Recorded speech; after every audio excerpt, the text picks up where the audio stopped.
setting up the live feed today, and when you do that, you don't rewrite.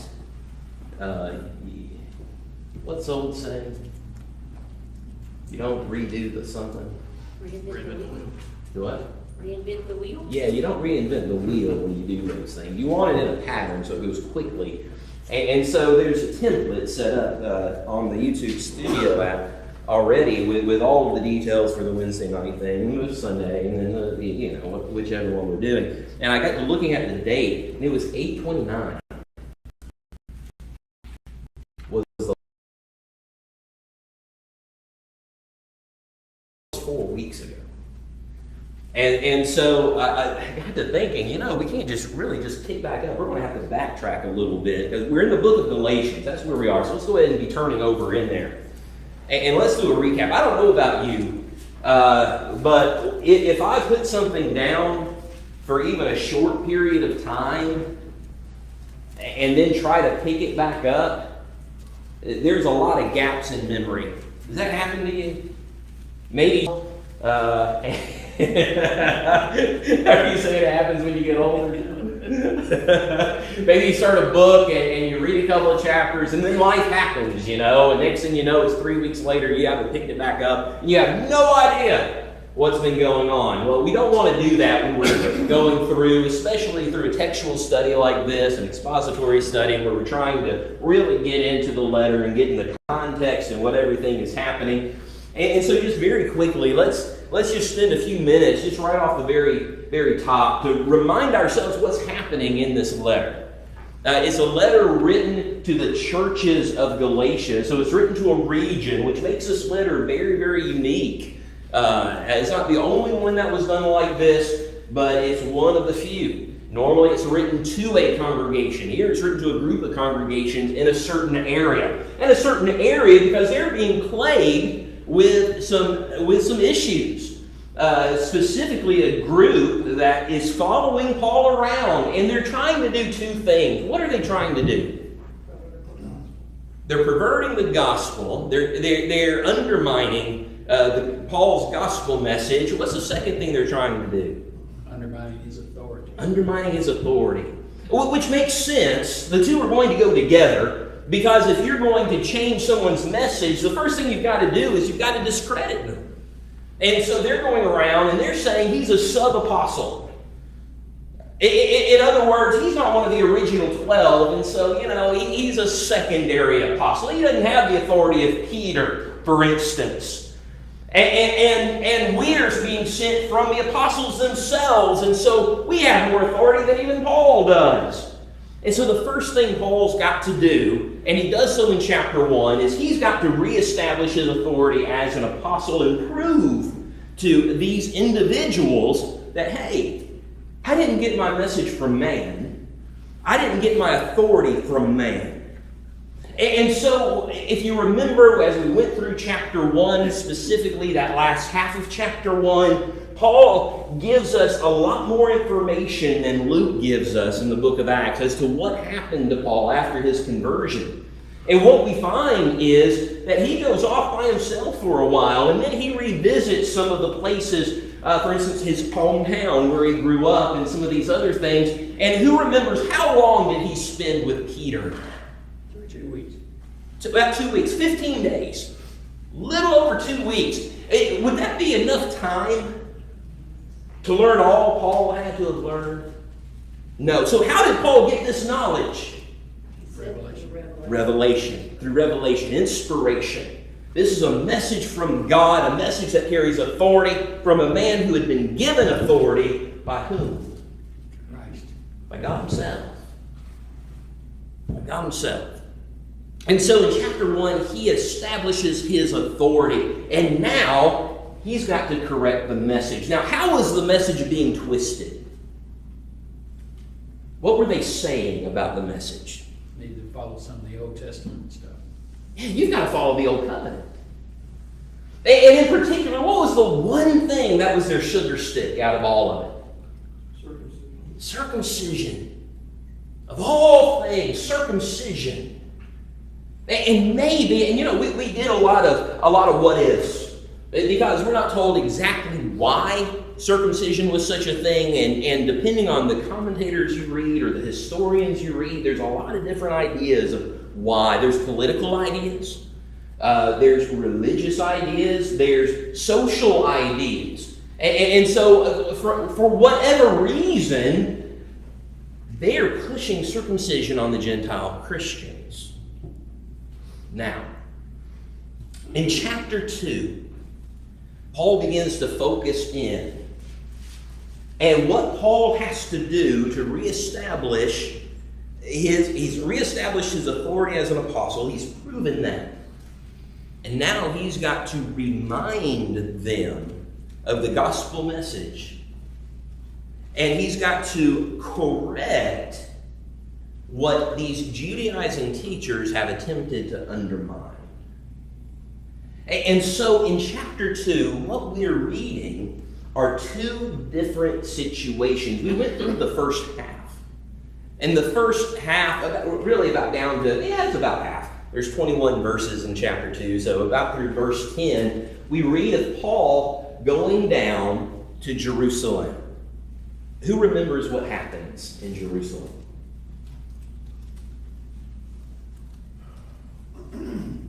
The situation is Paul's caught wind of these individuals who are saying, and this is this group of teachers who've been following him around, and they're saying that the Gentiles have to be circumcised and follow the law of Moses, and they were claiming to get their authority from the apostles in Jerusalem. And so Paul did a very smart thing. He got a group together, and he says, well, let's just go talk to the apostles then, and we'll just get down to the bottom of it. And so they go down there and meet. We get a lot more detail in Acts chapter 15. But Paul's point here is very, very specific. He has to ask the question, do the Gentiles have to follow the law of Moses? And what's the answer to the question that they came up with? No. In fact, as you read through those first 10 verses, Paul says he came up, they met with Peter and some of the other individuals in Jerusalem, and the word he uses means to lay out in a logical way.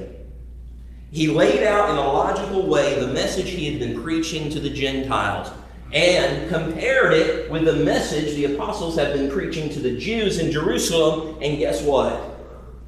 It's the same message. It's the same message. There's not a difference. And doesn't that make sense? Since God is not a what? A respecter of what? Persons. So there's not a gospel for the Jew and there's not a gospel for the Gentile. There's one gospel. And they have two purposes of mission. Paul taking the gospel out into the Gentile world, while Peter and those in Jerusalem working in the Jewish world. And so here's this first meeting trying to answer the question, do the Gentiles really have to follow the law of Moses? And the answer is no, unequivocally no. But now there's a second question they've got to answer, and that's going to begin in verse 11 of chapter 2 and go through the end of the chapter. And it serves as the jumping off point of getting down what I would call a Cliff Notes version of the book of Romans. In fact, if you want to really just get to the heart of the book of Galatians, Galatians is a summarized version of the book of Romans, which has a whole lot more detail. But Paul is doing this to reestablish the basic gospel message. And so in the last half of chapter 2, he's asking this question, do the Jews have to follow the law of Moses? And a very specific situation is going to be used as an example, something that happened in Antioch. And so let's go to Galatians chapter 2. We'll read starting in verse 11. We'll read through the end of the chapter. And then what we'll do is go back and take some time to kind of break down what's being said, to see what's happening, and to get at the very, very heart of the situation that Paul's describing. Okay, verse 11, chapter 2, book of Galatians. Now when Peter had come to Antioch, I withstood him to his face, because he was to be blamed. For before certain men came from James, he would eat with the Gentiles. But when they came, he withdrew and separated himself, fearing those who were of the circumcision. And the rest of the Jews also played the hypocrite with him, so that even Barnabas was carried away with their hypocrisy. But when I saw that they were not straightforward about the truth of the gospel, I said to Peter before them all, if you, being a Jew, live in the manner of Gentiles, and not as the Jews, why do you compel Gentiles to live as the Jews?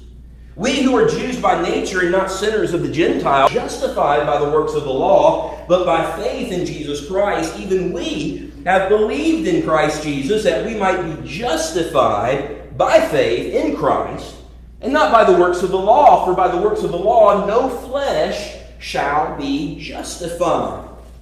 But if, while we seek to be justified by Christ, we ourselves also are found sinners, is Christ therefore minister of sin? Certainly not.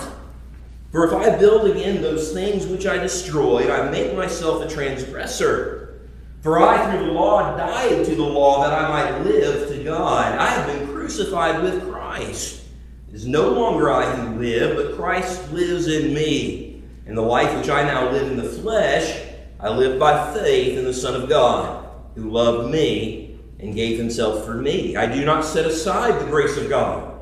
For if righteousness comes through the law, then Christ died in vain. Okay. We're looking at two situations in two very specific cities. The first, in the first half, took place in Jerusalem. And the church of Jerusalem, it was a Jewish church. It was majority Jew. And it was the hub of the Jewish Christian community. And now, in the last half of the chapter, we're in Antioch. Antioch is the total opposite of Jerusalem. It's the heart of Gentile Christianity. If you look at the missionary journeys of Paul throughout the book of Acts, we're almost always start where? In Antioch. That's his home base.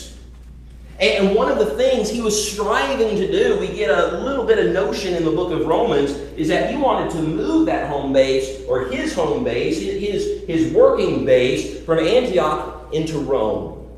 Rome being the heart of the known world. Well, what's the old saying? All roads lead to where? Rome. All roads lead to Rome. And so he thought if he could get to Rome and use that as his jumping off point, and so that was kind of his goal, and he alludes to that in his letter to the Roman church.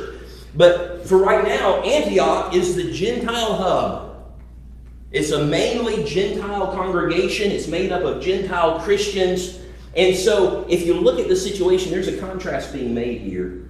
And Paul's goal is to show them that the situation is to be exactly the same, whether Jew or Gentile. And so he uses these two specific situations to show that, and showing a contrast in attitudes, specifically of Peter. Now, the situation is Peter has come up to Antioch. And when you travel, you didn't travel alone. Not safe to travel alone. It's probably true today too. You don't really want to be going along by yourself. And so Peter and a delegation has come up to Antioch, maybe to see what's happening with the work there. We're not really told specifically, but he's up there. And what is Peter doing? What is Peter doing? Being a hypocrite. How? He's doing something there that he wouldn't do somewhere else. Because they're Gentiles. Because they're Gentiles. Let's try to picture exactly what's going on. Because this is vital. And the thing is, Peter doesn't quite understand the implication of his actions until Paul speaks of it. But let's say, okay, we're going to have a fellowship meal one day in the future, hopefully again. And so let's say, okay, we have a group of individuals. We don't want to get it. We'll just say we have a group of individuals sitting, and Joe comes up, and Joe's having a good old time eating, and he's got Tony's gumbo in one plate, and poppy seed chicken in another plate, and he's got a third plate, and Belita's not here, so he's eating everything in the world that he wants to. He has a piece of that fruit pizza Wilda makes, and so he's high on the hog, and he's eating with everybody and laughing and just having a good old time. And then Tony comes into the building. And Joe looks around and sees Tony, and he looks around at the table where he is. And he gets up and he moves tables. And after making 3 trips to take all of his plates with him, he sits there and he pretends like that table no longer exists. Because Tony and Melita came in, and you know, they really just don't want, and so there's a separation there. Then Tony leaves, and Joe looks around, and he takes his plates, and he goes back over, and they're laughing and everything again. That's basically what's happening. Peter has no problem associating himself with the Gentile Christians. He's treating them as equals. They're eating together, they're conversing, they're enjoying the fellowship, the bond of Christianity together, until some of these Judaizers come in. And then guess what Peter does? Peter pretends like they're second-class citizens. How did the Jews, under the old law and Old Testament times, how did they look upon the Gentiles? They were dogs, right? Second-class citizens. You turned your nose up to them. You didn't associate with them. Do you remember how Peter, you get the sense in Acts chapter 11 that he was in a little bit of trouble because he went into Cornelius' house. And remember what they asked? What were you doing in his house? And he had witnesses with him, fortunately, and so he recounted everything he saw and everything that went on until they were like, well, hey, okay. The Jew and the Gentile did not mix company under the old law in Old Testament times. And yet now here we are. We're not under the old law anymore. That wall, that barrier between the Jew and Gentile, that's been taken down. We're all one in Christ. And yet Peter's not acting that way. Now, when we talk about leadership, sometimes we get leadership and decision-making mixed up, to where decision-making is the sole benefit of leadership. A leader is one who has influence. Is that a true statement? Don't we tell our kids, don't be followers, be a leader. In other words, don't just do what the crowd does. You decide what the crowd does. You set the example. Don't follow in someone else. Be a leader. What are we saying? Use your influence. Use your influence. Would it be fair to say that Peter had influence? Absolutely. And when the other Jewish Christians there saw what Peter was doing, what did they do? They followed suit. And even the son of encouragement himself, Barnabas, Paul says, got carried away with it all. He started to. Now, here is a congregation that's majority Gentile. What do you think the effect of all of that would have on a congregation like that? Division. Division, possibly. Discouragement, definitely. And this had the potential of stopping the Christian movement in the Gentile world altogether. So guess what Paul does? He steps up. He steps up and he goes to Peter, who was the one whose example they were following? Peter. He goes to Peter in front of them all. And he begins to ask some very, very pointed questions. And it's all designed by Paul to show his inconsistency in his behavior and in his teaching. And so he faces him down. He says to his face, literally, he faced him down. He was against his face, literally, because he stood condemned. He was to be blamed.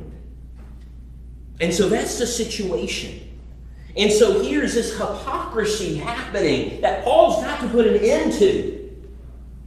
And in doing so, he's asking and answering the question, are Jewish Christians required to follow the law of Moses? Now, when he went down to Jerusalem, he answered and finished the question, do Gentile Christians have to follow the law of Moses? No! But now here's the Jewish Christians following the law of Moses. And as a result, creating a huge, huge division. Before we go any further, let's turn to Ephesians 2. I want you to note something. Because this is what's being undone. Ephesians 2, I'm going to begin reading from 11. I want to go down to about verse 15. I want you to notice this. Verse 11, Ephesians chapter 2, therefore remember that you, once Gentiles in the flesh, who are called uncircumcision by what is called the circumcision made in the flesh by hands, that at that time you were without Christ, being aliens from the commonwealth of Israel, strangers from the covenant of the promise, having no hope, without God in the world. But now, in Christ Jesus, who you once were far off, have been brought near by the blood of Christ. For he himself is our peace, who has made both one and has broken down the middle wall of separation, having abolished in his flesh the enmity, that is, the law of commandments contained in ordinance, so as to create in himself one new man from the two, thus making peace. Here's what Paul's saying. This is what Jesus did for the Gentiles. Specifically, before the cross, before Jesus, you were outside. You were aliens. You were strangers, literally. You were outside of the covenant. You had no hope. You were lost. But Jesus goes to the cross, and with his blood, he brings them, the Gentiles, near. In doing so, he tears down the wall that separated the two, Jew and Gentile. And in tearing down that wall that separated the two, he makes one new man, and Paul says, thus making peace. Now, with that in mind, what Peter is doing is rebuilding that wall through his actions. He's taking that one new man, peace has been made between the two, and he's dividing them again and building up that wall. And in doing so, he's playing the hypocrite. And he has walked right into the hands of Judaizing teachers. And so, here's what Paul says to him. He says, why do you compel Gentiles to live as Jews? He's in verse 14, if you, being a Jew, live in the manner of Gentiles and not as a Jew, why do you compel Gentiles to live as Jews? I want you to know something. Peter didn't say anything to them. Peter doesn't tell them to be circumcised. Peter wouldn't have held that position. So how is he telling the Gentiles to live as Jews? Showing them inferior because he's separating. Exactly. Through his actions. And by bringing back those traditions of the old law, and in doing so, he is, again, building up that wall of separation. And in doing so, he is practicing what the Judaizers are teaching. And pushing those Gentile Christians away, showing them as inferior, as second-class citizens of heaven. And so here's Paul's question. Why are you compelling them to live under the law when you yourself has said it's not necessary? Remember what happened in Jerusalem, beginning of the chapter. And so Paul then goes in verse 15, we who are Jews by nature and not sinners of the Gentiles. Now, Paul's not talking about morality here. He's talking about position of once was and origin. Jews by nature. In other words, when a baby Jew was born, circumcised at 8th day, guess what? He's part of the covenant. You're born into Judaism. The Gentiles aren't born into the covenant. Christians aren't born into the covenant through physical birth. We're taught. We're taught. And then we obey. And then we're added into the covenant by God. So there's a difference here. But the Gentiles, they were sinners. In other words, they were outside of the covenant at that time. The Jews are born in. They're outside of the covenant, knowing that a man is not justified by the works of the law, but by the faith in Jesus Christ. Here's how they were, but now where does our justification come from? Faith in Christ. Faith in Christ. Biblical faith in Christ. That acceptance, trust, obedience. Biblical faith. And it doesn't come from the legalistic law of the Old Covenant.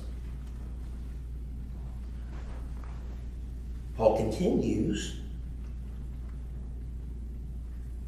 even we have believed in Christ Jesus. We. Who's he talking to?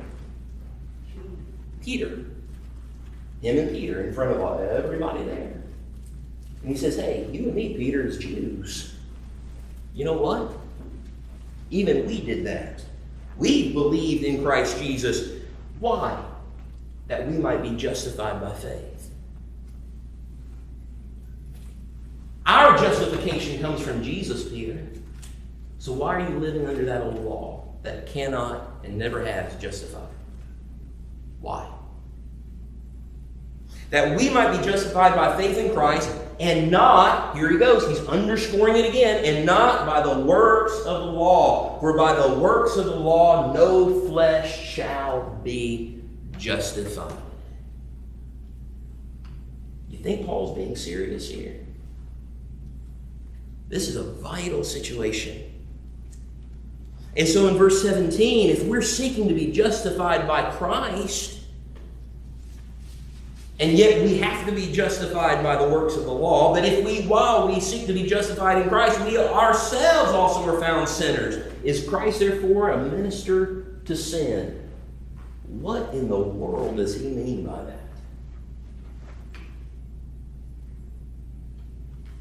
That is the strangest. Now he answers his own question, and it's a rhetorical question, and it's in a grammatical sense where the answer is assumed to be no off the bat. Hence a certainly not at the end of it. But what does he mean? Christ is the minister of sin. It's a confusing statement. But when you remember what the Judaizing teachers are saying, the Gentiles are sinning because they're not keeping the law. That legalistic law of Moses, they're not keeping it. They have pushed it away. And so they're sinning by doing that. They've got to keep the law. And then Paul turns around and says to Peter, hey, Peter, you and I, we're not seeking justification through the law. We're not keeping the law. Why are you compelling them to? In fact, what did Christ do with the law? He fulfilled it. He nailed it to the cross. Yeah. And nailing it to the cross, guess what he's doing? He's compelling everyone, Jew included, to leave the law and find justification in him. And in the Judaizer mindset, if you hold to what the Judaizers are saying, Jesus, in doing that, is encouraging sin. Therefore, he's the servant or the minister to sin. Is that the case? Of course not. And Paul says it in such a way, certainly not. I think King James has God forbid. The King James translators love that God forbid saying. It's certainly not. Of course not. And it has that idea behind it that it's just absolutely ridiculous. That's not what's happening. And so Paul says in verse 18, remember what we read in Ephesians 2. For if I build again those things which I destroyed, I make myself a transgressor. Here's where the transgressions are coming in. Christ broke down that wall between the Jew and Gentile, making them one again. You're building it up. And if I go back and start building that wall up, I'm the one who's transgressing. And he says, because I, through the law, died to the law. In other words, I abandoned the law. I turned my back on that covenant because Christ fulfilled it. Christ nailed it to the cross. And I died to the law so that I might live for God. The Judaizers were saying, you can't live for God until you adhere to the law. Paul says, no. I died to the law so that I might live. And then the very famous verse 20. You quote it, but when you quote it, you almost want to sing it. I've been crucified with Christ. It is no longer I that live, but Christ that lives in me. And the life I now live in the flesh, I live by the faith in the Son of God who loved me, gave himself for me. And Paul sums it up by saying, I'm not setting aside the grace of God, because when I set aside the grace of God to go back and try to find justification under that law of Moses which cannot give it, but if I'm claiming that the law of Moses could, and that's where I'm seeking it, then the death of Jesus is absolutely useless, in vain. Wow. And from that point, beginning in the very next section in chapter 3, Paul begins there. And he starts breaking it down in a very concise way, explaining how justification comes, how justification works, and in doing so gives us just 1, 2, 3 chapter summary of what he would go into very much more detail in the book of Romans, straightening out the idea that justification can be found anywhere else other than Jesus. Now, there might be one here this evening who has yet to obey the gospel. We want to give you the opportunity to do that. For hearing, believing, repenting, confessing, being immersed. Maybe there's one here who you're struggling, going through whatever. You're struggling with either temptation, maybe just a situation in life, and you need the prayers and the help of your brothers and sisters in Christ. We want to do that as well. Won't you come right now? Together we stand and sing. Who will follow Jesus?